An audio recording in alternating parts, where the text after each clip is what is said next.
তাহলে দেখে নেওয়া যাক কীভাবে ডিজিটাল থার্মোমিটারটা ব্যবহার করব। আমি আপনাদেরকে খুলে দেখাচ্ছি।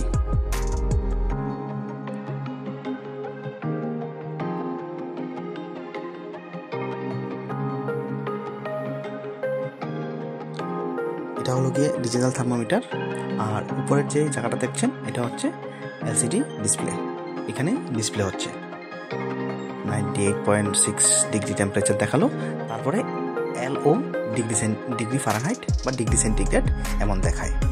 আর LO ডিগ্রি সেন্টিগ্রেড বা ডিগ্রি ফারেনহাইট যখন দেখাবে তখন আপনি এটাকে আর্মপিট মানে বগলে বা ওরালি মুখের ভিতরে জিভের নিচে আর নতুবা রেক্টালি ইউজ করা যায়।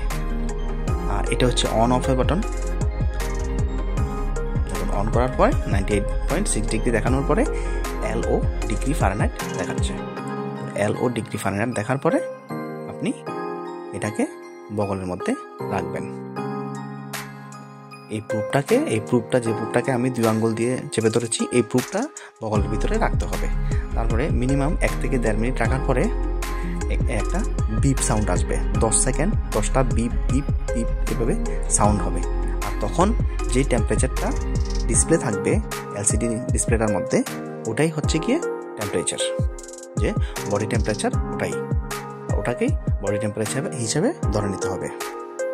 আর নর্মালি মানুষের 98.6 ডিগ্রি টেম্পারেচার থাকে। এখন তার উপরে গেলে বা যখন 100 ডিগ্রি পৌঁছায় তখনই ডাক্তাররা বলে যে ওষুধ খাওয়ানোর জন্য।